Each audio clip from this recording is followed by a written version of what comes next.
মোহিনী একাদশী ভগবান বিষ্ণু ছদ্মবেশ ধারণ করেছিলেন মোহিনীর। এই দিনটাতে একাদশী করবেন ভগবান বিষ্ণু ছদ্মবেশে মোহিনী বেশে। আপনাদেরও পরীক্ষা করে দেখবে আপনারা কে কে একাদশী করছেন, কে কে একাদশীর দিনে খারাপ খাবার খাচ্ছেন। মাথায় রেখে দেবেন। আমি আপনাদের বলে যাই, করবেন কি না করবেন আপনাদের বিচার। আমি শুধু একটু বলে যাব মাত্র, আমি আপনাদের জোর করব না, কিন্তু আপনারা বুঝবেন, তারপর চিন্তা করবেন, তারপর করবেন কি না। একাদশী যারা করছেন, একাদশী মানে একাই দোষী।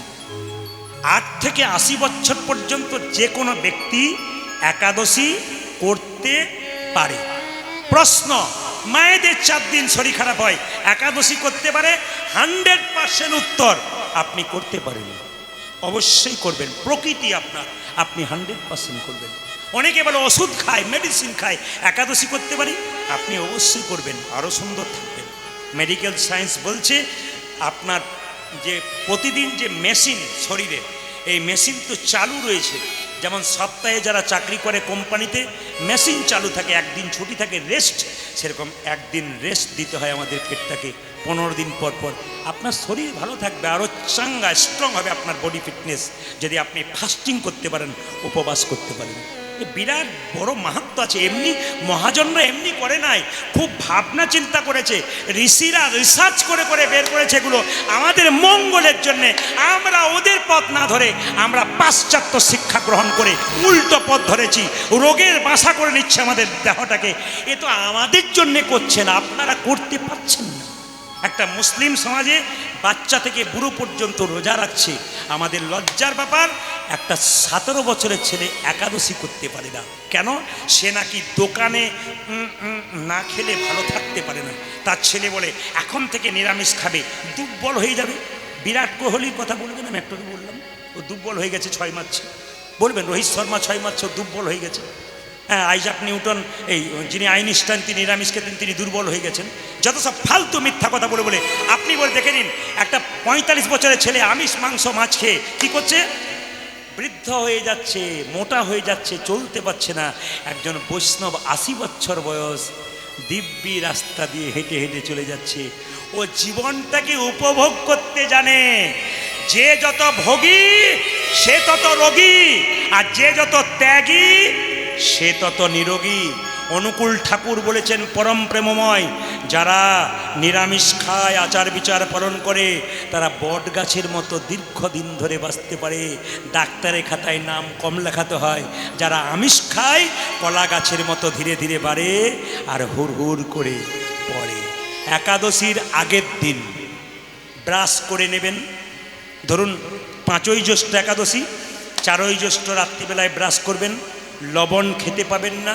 পরের দিন ব্রাশ করলে পেস্টের মধ্যে লবণ থাকে, ও লবণ মুখে দিলে আপনার একাদশী হলো না।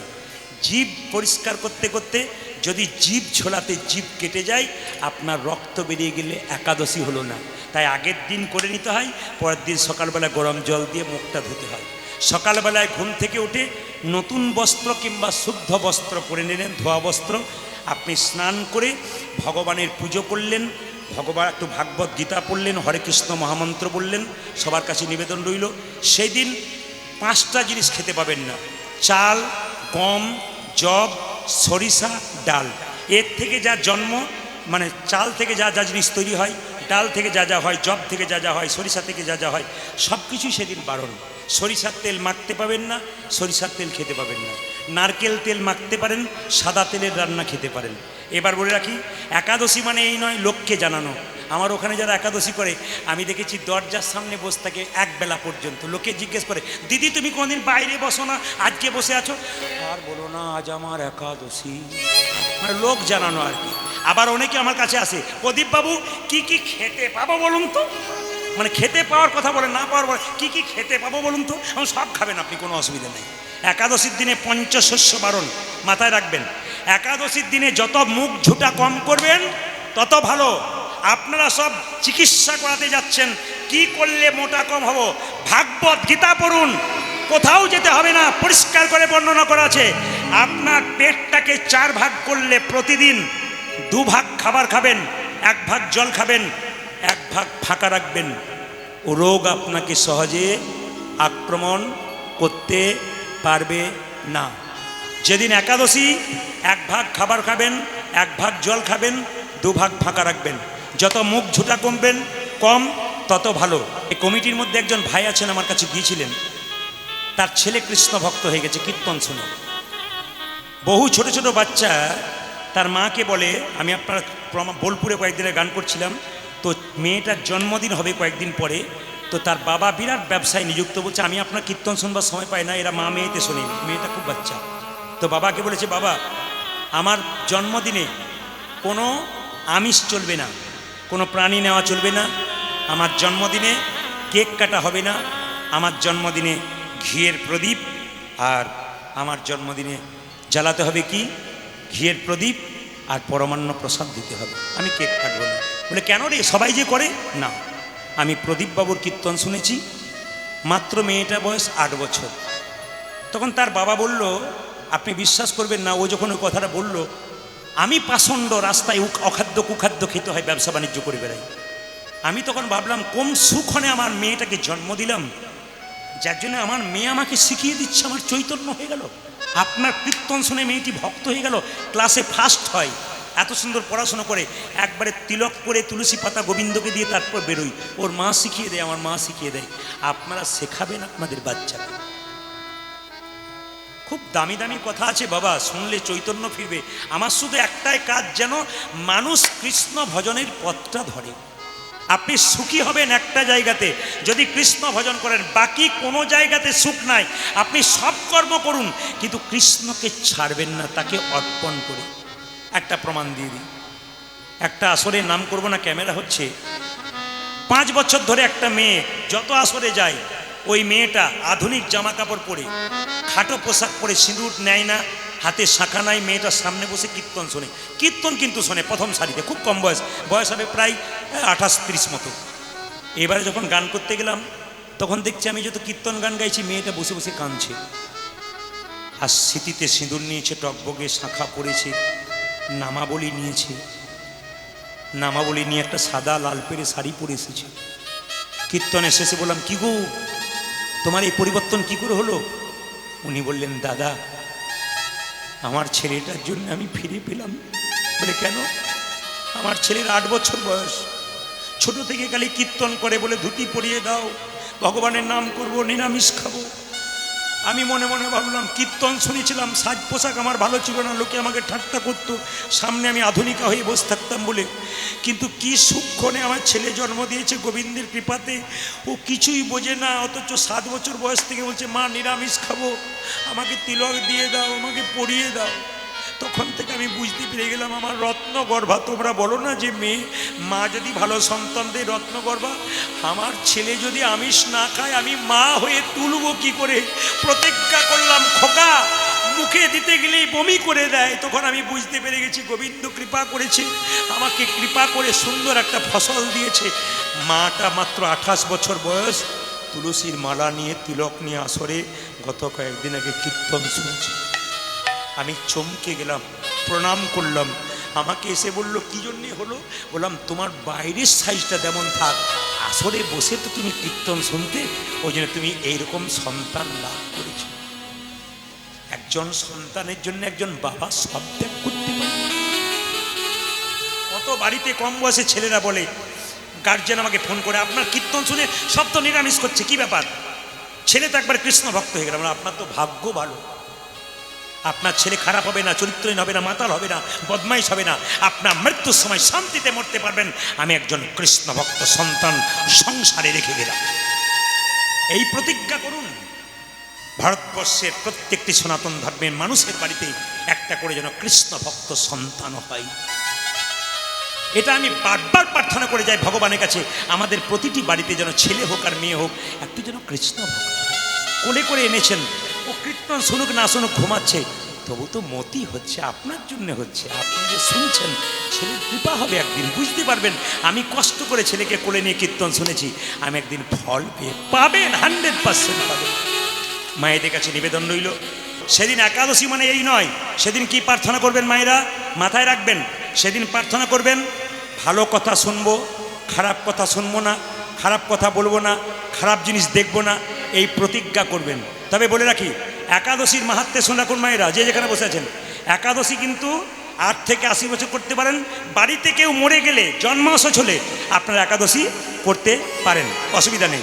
যেদিন শ্রাদ্ধের দিন সেই দিনটা বাদ দিয়ে আপনি প্রতিবারই একাদশী করতে পারেন। সবাই আপনাদের কাছে নিবেদন রইল, যে নির্জলা করে সেটাকে বলা হয় কি উত্তম একাদশী। আর যদি ফলমূল খান অসুবিধা নেই, আপনি সবজি খান কাঁচা। তবে একটা কথা আপনাদের বলে দিয়ে যাই, যে যেখানে বসে আছেন, সবচাইতে গন্ডগোল করেছে আমাদের হাতের স্লেটগুলো, স্লেট ছোট ছোট স্লেট। না আপনি তুলুন, অসুবিধা নেই। মানে এইটা হাতে নিয়ে আসে আর এইটা হাতে নিয়ে যায়। মোবাইলটা হচ্ছে ফোমো রোগ, ফোমো, FOMO, ফোমো। তার মানে কি মায়েরা, একটু 5 মিনিট মোবাইল ছাড়া হয়ে গেলে কোথায় গেল, মোবাইলটা কোথায় গেল, মোবাইল একটু 5 মিনিট, ছেলে হারিয়ে গেছে ওইদিকে নজর নেই, মোবাইল হারিয়ে গেছে ওইদিকে নজর আছে। আর একটা কথা আপনাদের বলে যাই, কীর্তনের শুরুতে বাচ্চাদের হাতে মোবাইল দেবেন না। প্রমাণ দেখে নিন, প্রমাণ। একটা বাচ্চাকে তার মা বলছে, আমাকে বলছে, ছেলেকে মোবাইল না দিলে বাচ্চা খাই না। আসলে বলুন তো মায়েরা, একদিকে কার্টুন দেখে একদিকে খায়, সে খায় না গেলে, জোরে বলুন, খায় না গেলে। একদিকে মোবাইল দেখদিকে খাবে, তাহলে গিলবে, গিললে হজম হয় না বদ হজম হয়, জোরে বলুন, বদ হজম হয়, মেজাজ খিটখিটে হয়ে যায়। ছেলের হাতে মোবাইল দেবেন না, বারবার বলবো, বাচ্চাদের হাতে দেবেন না। আমি আজকে একটা ছোট্ট কথা বলে যাই, চাণক্য পণ্ডিত বলেছেন, বাচ্চার 5 বছর পর্যন্ত কোনো দোষ ধরবে না, 5 থেকে 15 পর্যন্ত ছেলে মেয়েকে শাসনের চোখে রাখবে। যখন 15 পেরিয়ে যাবে তখন মা বাবার উচিত তার ছেলে মেয়ের সঙ্গে কি ব্যবহার করা। এই যে দেখান, পুত্রা মিত্রা বদাচরে, আমার কথা নয়, কার কথা না, এ কথা হচ্ছে চাণক্য পণ্ডিত। 16 বছর পেরিয়ে গেলে বাবা মা তার সঙ্গে বন্ধুর মতো ব্যবহার করবে। আপনার বাচ্চা 16 বছর পেরোবে তখন দেবেন, এখন তো মোবাইল নেবার বয়স হয়নি। আপনি দোষী কেন? আপনি মোবাইল দেখছেন বলে আপনার বাচ্চা দেখছে। আপনি বন্ধ করুন, দেখবেন আপনার বাচ্চাও দেখবে না। জোরে বলুন, রাধা রানী কি, শ্যাম সুন্দর কি। আজকে আপনাদের সামনে যে লীলাটি পরিবেশন করব সবাই শুনে নিন। ইউটিউবের মাধ্যমে অনেক গান শুনছেন, আপনাদেরকে একটা ছোট্ট কথা বলে যাই। এটা হচ্ছে প্রসাদ, আস্তে, এটা হচ্ছে প্রসাদ। বর্ধমান জেলা আপনাদের পশ্চিম বর্ধমান, যদি পূর্ব বর্ধমান যান, গয়া কাশী বৃন্দাবন সব জায়গায় যাচ্ছেন, একটা জায়গা যাবার জন্য অনুরোধ করব। সেই জায়গাটা হচ্ছে, আস্তে শব্দ নয়, একটা জায়গা যাবেন অনুরোধ করব। পূর্ব বর্ধমানে কাটোয়া বলে একটা জায়গা আছে, কাটোয়া নবদ্বীপ, ওটা নদিয়া পড়ে যাচ্ছে নবদ্বীপ। কিন্তু পূর্ব বর্ধমানে শ্রীখণ্ড বলে একটা জায়গা আছে, ওখানে দেখবেন গোপীনাথের মন্দির আছে। শব্দ নয়, শব্দ নয়, শব্দ নয়। এই যে পূর্ব বর্ধমানে গোপীনাথের মন্দির আছে শ্রীখণ্ডে, ওখানে গিয়ে দেখবেন সব মন্দিরে ভগবানের হাতে আসল নাড়ু, ওখানে অর্ধেকটা পাথরের নাড়ু। ওই নাড়ুটা পাথরে হলো কেন, তার তত্ত্ব কথা আপনাদের বলবো। আর একটা কথা বলে যাই, রঘুনন্দন বাচ্চা অবস্থায় 5 বছর বয়সে গোপীনাথকে নাড়ু খাওয়ালো। এই নাড়ু প্রসাদ কীর্তনের শেষে আপনারা নিয়ে যাবেন। যারা রঘুনন্দন লীলা পড়েছেন তারা দেখে নেবেন পরে পরিষ্কার করে, যে এই প্রসাদ বাড়িতে নিয়ে গেলে কি কি উপকার হয়। যার বাচ্চা খুব চঞ্চল, মা সামলাতে পারে না, দেখে নেবেন এই প্রসাদ যদি বৃহস্পতিবার দিন স্নান করিয়ে বাচ্চাকে তুলসী মন্দিরে রেখে জয় গোপীনাথ জয় গোপীনাথ 3 বার বলে তুলসী পত্র দিয়ে কপালে ঠেকিয়ে যদি মুখে দিতে পারেন, প্রতি বৃহস্পতিবার 1 বছর আপনার বাচ্চা শান্ত হয়ে যাবে, চঞ্চলতা দূর হবে। 2, আপনার বাড়িতে অশান্তি লেগে আছে, শাস্ত্র বলল তুলসী গাছের নিচে গুঁড়ি করে এই বাতাসাটা ভেঙে দেবেন, প্রতিদিন 1 ঘটি করে জল দেবেন, দেখবেন আপনার বাড়িতে শান্তি প্রতিষ্ঠা হবে। এমন ব্যক্তি আছে দুরারোগ্য নয় কিন্তু শরীরের রোগ হচ্ছেই, আপনি তাকে জয় গোপীনাথ বলে এই প্রসাদটা প্রতি বৃহস্পতিবার খামান, দেখবেন আপনার অনেকটা অসুস্থতা দূর হবে। এইবার বলবেন একটা প্রসাদে 1 বছর চলবে কি করে? এখানে অনেক প্রসাদ এনেছে, আপনারা সবাই পেয়ে যাবেন লাস্টে, কিন্তু একটা প্রসাদে কি করে চলবে? একটা বাতাসাতে আপনার 1 বছর চলবে না। আপনি বাড়িতে বৃহস্পতিবার দিন হরিলুট দিয়ে দেবেন 1 কেজি বাতাসা, সেই বাতাসা কৌটোতে ভরবেন, এই বাতাসাটা ওতে গিয়ে মিশিয়ে দেবেন। প্রতি বৃহস্পতিবার আমি যে নিয়মগুলো বললাম যদি করতে পারেন 1 বছর পর আমাকে রেজাল্ট দেবেন আপনারা, আপনার পরিবর্তন হচ্ছে কিনা। দেশে নয় বিদেশে, জেলায় নয় রাজ্যে, প্রত্যেক জায়গাতে লীলা কথা বলার সময় অনেকেই ফোন করে বলেছে একবারে আমার কাজ পাক্কা হয়ে গেছে। যদি ভক্তি ভরে করেন, মা ছেলের জন্য এত কিছু করতে পারে, একটা রাত জেগে এই প্রসাদটা নিয়ে গিয়ে যদি বৃহস্পতিবার, আজকে তো বুধবার নাকি, তাহলে সুযোগ তো আপনাদের মিলে গেল, কাল সকাল থেকে শুরু করতে পারবেন। আপনারা তো ভাগ্যবান ভাগ্যবতী, প্রসাদ আপনাদের জন্য আনা হয়েছে। বৃহস্পতিবার দিন রঘুনন্দনের জন্ম, আর যেদিন রঘুনন্দনের জন্ম হয়েছিল একটা পুজো ছিল, সেই পুজোটার নাম সরস্বতী পুজো। মাথায় রাখবেন এই কথাটা। এখন লক্ষ্য করুন, শ্রীখণ্ডে গোপীনাথের হাতে অর্ধেকটা পাথরে নাড়ু কেন? শ্রীখণ্ডে দু ভাই, বড় ভাইয়ের নাম মুকুন্দ সরকার, ছোট ভাইয়ের নাম নরহরি সরকার। মনে রাখবেন কথাগুলো। বড় ভাইয়ের নাম কি সরকার বললাম? মুকুন্দ সরকার। আর ছোট ভাইয়ের নাম কি? নরহরি সরকার। মুকুন্দ সরকার কি করে মা? কবিরাজি চিকিৎসা করে। তার ভাই নরহরি কি করে? তার সঙ্গে কম্পাউন্ডারি করে। একদিন ছোট ভাই বলছে, দাদা একবার নবদ্বীপের সেবাসঙ্গনে গেলে হয় না? বলে কেন রে? একবার মহাপ্রভুর আশীর্বাদ পাবো। মহাপ্রভুর আশীর্বাদ পেতে সবাই যে আমরা যাব। তখন ছোট ভাইকে বড় ভাই বলছে, আরে শ্রীখণ্ড থেকে নবদ্বীপ যাবি পায়ে হেঁটে, তখনকার দিন তো গাড়ি ছিল না, পায়ে হেঁটে যেতে হতো। আরে পা ফুলে যাবে, কষ্ট হবে, যেতে পারবি না। ছোট ভাই বলছে, দাদা সাধুগুরু বৈষ্ণবের মুখে শুনেছি কেউ যদি হরিনাম করতে করতে চলে যায় তার রাস্তা নাকি খাটো হয়ে যায়। তো বড় ভাই মুকুন্দ সরকার আগে, আর ছোট ভাই নরহরি পেছন পেছন যাচ্ছে। কোথায় যাচ্ছে মা? মহাপ্রভুর কাছে সেবাসঙ্গনে মহাপ্রভুর আশীর্বাদ নেবার জন্য। চলুন আমরা সবাই মিলে যাই। দু ভাই যাচ্ছে, আমরাও যাব। সবাই কি বলে যাচ্ছে? কৃষ্ণ কেশব কৃষ্ণ কেশব, তালি দিয়ে, কৃষ্ণ কেশব কৃষ্ণ কেশব, কৃষ্ণ কেশব তাই নাম, রাম রাঘব রাম রাঘব রাম রাঘব। কৃষ্ণ হরে কৃষ্ণ কৃষ্ণ কৃষ্ণ হরে হরে, হরে রাম রাম রাম হরে হরে।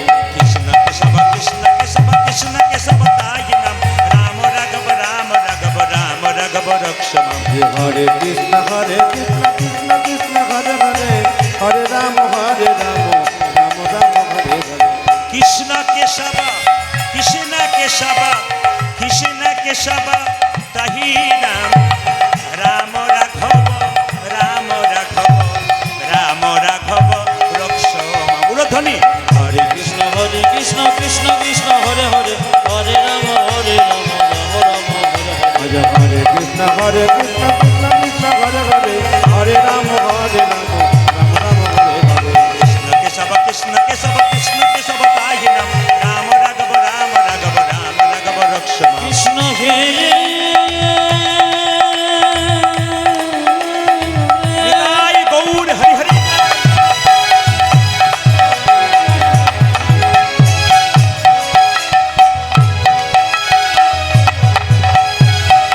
কৃষ্ণ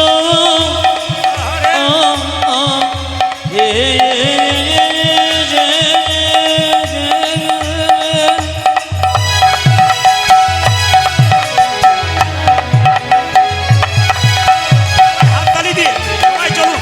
প্রভু দেখো বাবা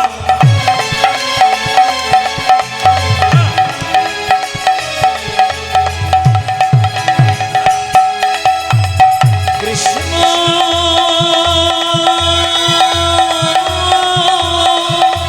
কৃষ্ণ হে কৃষ্ণ কৃষ্ণ। কৃষ্ণ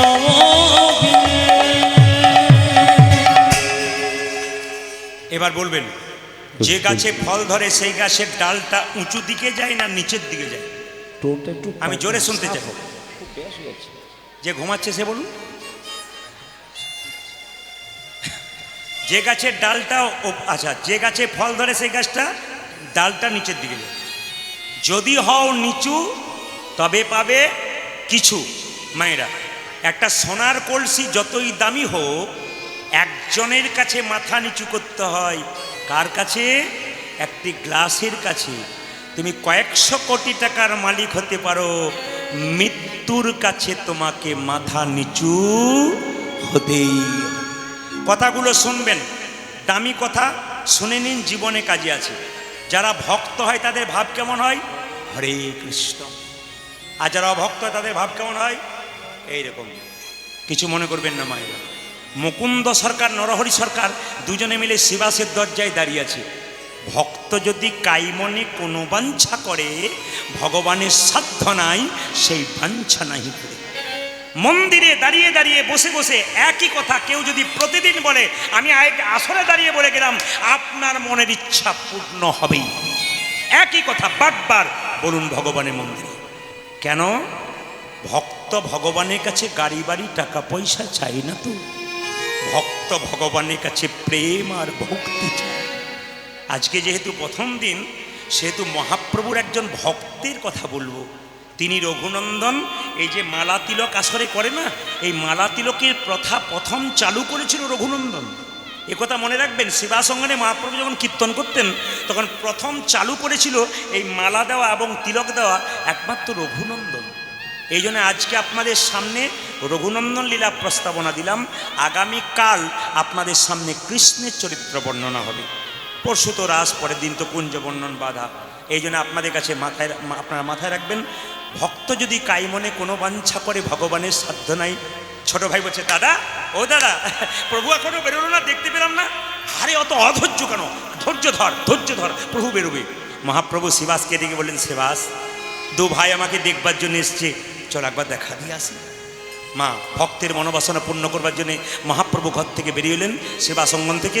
শিবাসকে সঙ্গে নিয়ে চলো সুরধ্বনি তীর দিয়ে হরিনাম গাইতে গাইতে যাই, ওরা দুজন আমাদের দর্শন করুক। দু ভাই দেখছে মহাপ্রভুকে, আর মহাপ্রভু গাইতে গাইতে যাচ্ছে। সুরধ্বনি তীরে, সুরধ্বনি তীরে মহাবিল বিলস সমবয় বালক আজ সুরধ্বনি তীরে মহাবিলস সমবয় বালক সঙ্গে সুরধ্বনি তীরে তীরা মহাবিল সমবয় বালক সঙ্গে সুরধ্বনির তীরে তীর মহাবিল সমবয় বালক সঙ্গে। হরে করতালি ধ্বনিত হরি ধ্বনি। আমারে করে করতালি ধ্বনিত হরি ধ্বনি। এই যে করতালি বাজান আপনারা, করতালি বাজারের উপকার কি দেখবেন? গাছের মধ্যে পাখি থাকলে সন্ধ্যাবেলায় গাছের নিচে 1 2 3 দেখবেন গাছের পাখিগুলো সব উড়ে চলে যাবে। শরীরের মধ্যে 6টা পাখি আছে, কাম ক্রোধ লোভ মোহ মদ মাশ্চর্য। কাম ক্রোধ লোভ মোহ মদ মাশ্চর্য, এই 6টা পাখি উড়ে চলে যাবে যদি তালি দেন। আর তালি দেবেন কেন? এই হাতটা কৃষ্ণ, এটা রাধা, যত তালি দেবেন রাধা কৃষ্ণের নাম হবে। আবার মেডিকেল সায়েন্স বলছে, যদি কেউ হাততালি দিয়ে হরিনাম করে তাহলে তার কি হয়? হাতে জীবনে প্যারালাইসিস হয় না। একবার একটা মেডিকেল সায়েন্স বলছে, যত হাততালি দেবেন দেখবেন কিছু মনে করবেন না। রাস্তা দিয়ে আমরা পেরিয়ে যাই, প্রচুর টাকার মালিক, দাদা কেমন আছেন, গাড়ি বাড়ি টাকা প্রচুর, আর বলবেন না, খালি টেনশন। আর যারা হরিভক্ত দিব্যি সংসারে কর্ম করছে, হরিনাম করছে, কেমন আছেন দাদা, হরির কি পাই, ভালোই আছে, মানে একবারে দিব্যি আছে আর কি। কিন্তু দেখবেন যারা যত রোজগার করছে, হরিকে ভজন করছে না, তাদের তত টেনশন বাড়ছে। একজন বলছে 1 তালা হলো, 2 তালা হলো, 3 তালা হলো, যত তালা বাড়ে তত জ্বালা বাড়ে, না কি বলছেন? একজন বলছে, দাদা গত বছর এসেছিলেন 1 তালা, এবছর 3 তলা, শান্তি নাই, স্ত্রী থাকে ওপর তলায়, আমি থাকি নিচু তলায়, কথাও নাই দেখাও নাই। বড় ছেলে বোম্বাই, ছোট ছেলে আরেক জায়গায়, হ্যাঁ, দুজনের মধ্যে দেখা সাক্ষাৎ নাই, কথা নাই, টেনশন নাই। টেনশন দূর হবে যদি গোবিন্দের নাম শোনেন, শরীরে রোগ দূর হবে যদি হরিনাম শুনতে পারেন। আনন্দময়ের নাম শুনুন, আনন্দে থাকুন, আপনার জীবন সুন্দর হবে। মুকুন্দ সরকার কীর্তন শুনছে কার? মহাপ্রভুর। দুজন মিলে গাইতে গাইতে শিবাসার কে? শিবাসার মহাপ্রভু। সুরধ্বনি তীরে তীর মহাবিলাস সমবায় বালক সঙ্গে। সুরধ্বনি তীরে তীর মহাবিলস সমবয় বালক সঙ্গে। আজ সুরধ্বনির তীরে তীর মহাবিলাস সমবয় বালক সঙ্গে। হরি করতালি ধ্বনিত হরি ধ্বনি। করে করতালি ধ্বনিত হরি ধ্বনি। এই দেখুন, এই দেখুন, ছোট ভাই বলছে, দাদা আমি কি দেখছি জানো? ওই তোই আমার গোড়া, ওই জাগে ওই তো আমার গোরা নাচে ওই তো আমার গোরা দেখো নাচে। দেখো ওই তো আমার গোড়া নাচে। যার যেমন ভাব তার তেমন লাভ। ছোট ভাই বলছে আমি দেখছি গোরা নাচছি, বড় ভাই বলছে আমি কি দেখছি জানিস, ওই তো গোরাই, দেখে ওই তো গোরায় নাচে ওই তো গোরাই না। দেখো দেখো ওই তো গোড়ায় নাচে। আরে যার শ্যাম নাচে, বাইরে ও গোরাই নাচে। ওজনে অন্তরে জানে সামনে নাচে বাজিতে গোরায় নাচে সরাধনী তীরে তীরা মহাবীর সমবায় বালক সঙ্গে উলধ্বনি। আজ ধনের তেরে এর মহাবিনত সমবয় পালকে। সরধরে তেরে তেরা মহাবীর সমবয় বালক ভগবানকে আপনি যখন ডাকবেন তখন ভগবান আপনাকে মাঝে মাঝে ধাক্কা মারবে। একথা সবাই শুনে রাখুন মায়েরা, ভগবানকে যে ডাকে ভগবান তাকে মাঝে মাঝে ধাক্কা মারে। এই দিকে তাকাবেন, খুব দামি কথাগুলো একবারে। আপনি যখন সোনা বিক্রি করবেন দোকানে তখন স্বর্ণকার পরীক্ষা করে দেখবে এর মধ্যে কতটা সোনা আছে কতটা খাদ আছে। আবার অনেকে বলে আমরা ভগবানকে ডাকি, আমাদের এত কষ্ট কেন? যে পড়াশুনো করে তাকে পরীক্ষা দিতে হয়, যে পড়াশুনো করে না তাকে পরীক্ষা দিতে হয় না। তবে যে পড়াশুনো করে পরীক্ষা দিলে তার উন্নতি হয় সাংসারিক দৈহিক মানসিক, কিন্তু যে করে না সে রাখাল বাগালি রয়ে যায়। এই দিকে তাকাবেন, যারা আমাকে প্রশ্ন করে প্রদীপবাবু যে হরিনাম করে তার এত কষ্ট, ঘর ভেঙে জল পড়ছে, ছেলের অসুখ করছে, খালি কষ্ট হচ্ছে। আর যারা হরিনাম করে না দিব্যি বুক ফুলিয়ে বেড়াচ্ছে, আপনার কিছু মনে করবেন না। সমাজে এমন কিছু লোক আছে রাস্তাতে গুন্ডামি করছে, মস্তানি করছে, আপনার টাকা কেড়ে নিচ্ছে, আপনাকে ঠকাচ্ছে। কিন্তু মনে রাখবেন, আপনারা অনেকে প্রশ্ন করে প্রদীপবাবু এদের কিছু হচ্ছে না কেন, এরা বুক ফুলিয়ে বেড়াচ্ছে আর আমার তিলক মালা নিয়ে ঘুরে বেড়াচ্ছি, আমাদের তো কষ্ট কেন? না না, আমি বলি নাই, শাস্ত্র বলছে জন্মের সময় মানুষের কাছে ভগবান দুটো কলসি দেয়, একটি পাপের একটা পুণ্যের। যারা মস্তানি করছে, লোক ঠকাচ্ছে, দিব্যি রাস্তায় গুন্ডামি করছে, পকেট ঝেড়ে নিচ্ছে লোকের, জেনে নেবেন আপনি, মাথায় রাখবেন পাক্কা কথা, এদের পাপের কলসি এখনো পূর্ণ হয় নাই। যেদিন পূর্ণ হবে দুর্যোধনের মতো রাস্তায় ভিক্ষা করে করে বেড়াবে। আপনাকে কিছু করতে হবে না, আপনি ওয়েট করুন, অপেক্ষা করুন, আপনি দেখবেন। আর যারা কষ্ট পাচ্ছেন তাদের পুণ্যের কলসিটা এখনো পূর্ণ হয় নাই। পরমানন্দের কৃপায় যেদিন পুণ্যটা পূর্ণ হবে সেদিন ভগবানের চরণ আপনারা লাভ করে শান্তি পাবেন। এই জন্য যারা কীর্তন শুনছেন আজকে রাত জেগে, তারা অপেক্ষা করুন, ভগবানের কৃপা কিন্তু আপনাদের জন্য অপেক্ষা করছে। আপনি শুধু তৈরি থাকুন, সময়ের ব্যবধান। এই জন্য মাথায় রাখবেন যে যেখানে বসে আছেন মায়েরা, মুকুন্দ সরকারকে মহাপ্রভু বললেন শিবাস এক কাজ করো, এই মুকুন্দকে ডেকে দাও। বলে কেন? ছোট ভাইকে ডেকে দাও। শিবাস বলল শোনো, তোমাদের দু ভাইকে ডেকেছে। মহাপ্রভু বলল না, আমার ডাকার দরকার নাই, তুমি বলে দাও। যে বড় ভাই সে আমার 100 জন্ম কৃপা পাবে না, আর যে ছোট ভাই সে আমার সঙ্গে সারা জীবন কীর্তন করবে। এ কীরকম কথা হলো? আজকের আসলে দু ভাই কীর্তন শুনতে এলেন, একজন আশীর্বাদ পেলেন, একজন পেলেন না, কীরকম অবস্থা হয়? শ্রীবাস বলছে তোমাদের মধ্যে বড় ভাইকে ছোট ভাইকে, এই যে আমি, কি নাম? আমার নাম নরহরি সরকার। তোমার জন্য প্রভু বলেছে তুমি সারা জীবন প্রভুর সঙ্গে কীর্তন করবে, হরিনাম করবে, থাকবে। বড় ভাই বলছে আমার জন্য কি বলেছে? তুমি 100 জন্ম কৃপা পাবে না, সঙ্গ পাবে না। বড় ভাই নাচতে শুরু করেছে, জয় গৌর জয় গৌর। শ্রীবাস বলছে মুকুন্দ, তোমাকে প্রভু বলল 100 জন্ম কৃপা পাবে না, আর তুমি গৌর গৌর বলে নাচতে শুরু করেছো। আমাকে যদি বলতো 100 জন্ম কৃপা পাবে না, শ্রীবাস বলছে আমি তো বিষকে আত্মহত্যা করে দিতাম।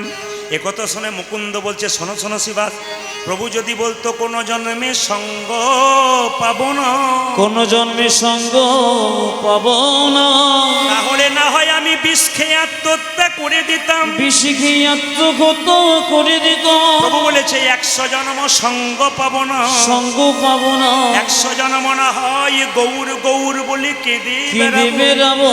যখনই 100 জন্ম পেরিয়ে যাবে 101 জন্মে প্রভুর সঙ্গ পাবো। আমি 101 জন্মে প্রভু সঙ্গ পাবো, 1 জন্মে প্রভুর একে জন্মে প্রভু সঙ্গ পাবো একশো জন্ম কেঁদে বেড়াবো, এক জন্মে প্রভু সঙ্গ পাবো। আমি একে সজন্ম কেঁদে বেড়াবো, এক জন্মে প্রভু সঙ্গ পাবো। একশো জন্ম কেঁদে বেড়াবো, 101 জন্মে প্রভু সঙ্গ পাবো, একশো জন্ম কেঁদে বেড়াবো, 101 জন্মে প্রভু সঙ্গ পাবো। একে জন্মে প্রভু সঙ্গ পাবো। শুধু কীর্তন শুনলে হবে না, বুঝে যেতে হবে। মুকুন্দ সরকার বলছে 100 জন্ম গৌর কৃপা করবে না, 101 জন্মে তো কৃপা পাবো। 3 ঘন্টার কীর্তন শুনতেছে কতবার হাই তুলতে হয়, কতবার উঠতে হয়, কতবার বসতে হয়। আর তিনি বললেন 100 জন্ম গৌর গৌর বলে কাঁদবো। এর থেকে কি শিখলেন? ধৈর্য যার ভগবান তার, ধৈর্য যার নাই ভগবান তার নাই। আমাদের দেখবেন বড় বড় কথা বলতে শেখায় কীরকম, বাবা কীর্তন শুনতেছে 1 ঘন্টা থাকে না, আর ছেলেকে বলে ধৈর্য ধরে পড়। তোর একবারে ধৈর্য নাই, তোর বাবার যে ধৈর্য নাই সেটা দেখলো না। হরিনামে বাবার ধৈর্য নাই, ভালোমতি নাই, আর ছেলেকে বলছে ধৈর্য ধরে পড়। এ গুরু মিলে লাখে লাখে, শিষ্য মিলে এক। উপদেশ, আপনি যদি হরিনাম শুনবেন ধৈর্য ধরে, আপনি বাড়িতে ধৈর্য ধরে কাজ করবেন, তবে তা আপনার ছেলে আপনার কাছ থেকে শিখবে। এপিজে আব্দুল কালাম যিনি রাষ্ট্রপতি ছিলেন, তিনি আমাদের শিখিয়ে দিয়ে গেছেন, একটা মা হলো 100টা স্কুলের সমান, একটা বাবা হলো 100টা শিক্ষকের সমান। মায়ের কাছ থেকে বাচ্চা শেখে আচার, আর বাবার কাছ থেকে বাচ্চা শেখে বিচার। এখানে যতগুলো বাবা কীর্তন শুনছেন তারা ভালো বাবা হবেন, তো আপনি অপেক্ষা করবেন ভালো সন্তান আমার হতে চলেছে। মায়েরা ভালো হবেন, আপনার সন্তান ভালো হবে। বাঘিনী যখন বাচ্চাদের সাঁতার শেখায়, আগে বাচ্চাগুলো জলে নামে না, বাঘিনী নেমে যায়।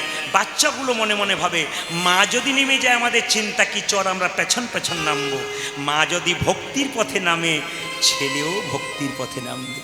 আপনি ভজন করবেন না, আপনার ছেলের কাছে ভালো ফল আশা করবেন কি করে? এই জন্য বারবার নিবেদন রইল, হরিচরণে মতি রাখুন, আপনার ছেলের কৃপা হবে, আপনার সংসারের মঙ্গল হবে। সবাই লক্ষ্য করুন, মুকুন্দ সরকার যখন বলে 101 জন্মতে আমি কৃপা পাবো, চোখের জলে ভাসছে। ভগবান সব সহ্য করতে পারে, চোখের জল সহ্য করতে পারে না। শিবাসকে বলল, মহাপ্রভু বলল ডেকে দাও মুকুন্দকে। মুকুন্দ প্রভুকে প্রণাম করলো। মহাপ্রভু বলল, শোনো মুকুন্দ, তুমি কাঁদছো? বলে হ্যাঁ। আমার ভাইকে কৃপা করলে, আমাকে করলে না। বলে শোনো, বলে কি? তুমি হলে সংসারের বড় ভাই, তোমার দায়িত্ব সব চাইতে বেশি। এখানে যারা কীর্তন শুনতে এসছেন, যারা বড় বউ এবং বড় ভাই আছেন, মহাপ্রভুর কথা শুনে নিন। বলছে বড় বড় গাছগুলো জঙ্গলের যেমন ছোট ছোট গাছগুলোকে ঝনঝঞ্ঝা থেকে রক্ষা করে, একটা সংসারের বড় ভাই তার ছোট ভাইগুলোকে অনেক দায়িত্ব পালন করে।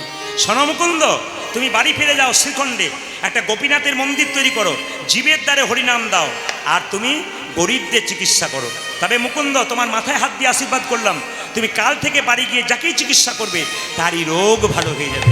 মায়েরা, মহাপ্রভুর আশীর্বাদ যদি কারো থাকে, তার হাতের কাজ দিনের পর দিন বেড়ে যাবে। এ মহাপ্রভুর কৃপা।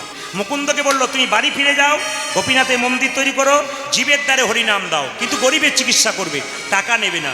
দেরি করো না মুকুন্দ, ফিরে যা, ফিরে যাও, ফিরে যা, ফিরে যাও, শ্রীখণ্ডে ফিরে যা, ফিরে যাও, ফিরে যাও, শ্রীখণ্ডে ফিরে যাও, ফিরে যা, ফিরে যা, শ্রীখণ্ডে ফিরে যা।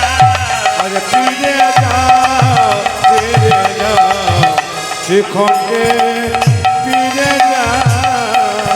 দাঁড়ে দাঁড়ে গিয়া চরণে ধরিয়া, তুমি দাঁড়ে দাঁড়ে গিয়া চরণে ধরিয়া, দাঁড়ে দাঁড়ে গিয়া চরণে ধরিয়া, ও তুমি দাঁড়ে দাঁড়ে গিয়া চরণে ধরিয়া, হরির নাম বিলা। তুমি দাঁড়ে দাঁড়ে গিয়া চরণে ধরিয়া, ধরিলা বিলা, ফিরে যাও, ফিরে যা, শ্রীখণ্ডে ফিরে যাও, আরে ফিরে যাও, ফিরে যাও, শ্রীখণ্ডে ফিরে যাও। আমার মহা প্রভুর আজ্ঞা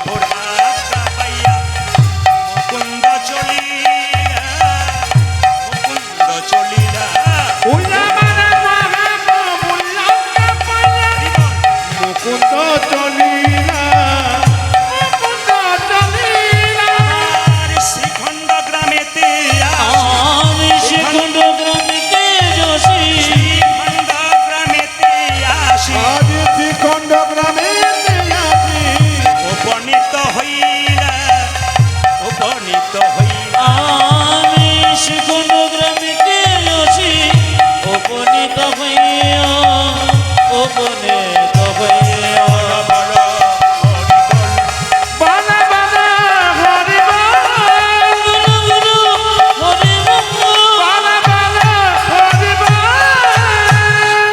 জোরে বলুন রাধা রানী কি। যে পরিমাণ ভক্ত যে জয়টা একটু বেশি জোরে ভাবছিলাম।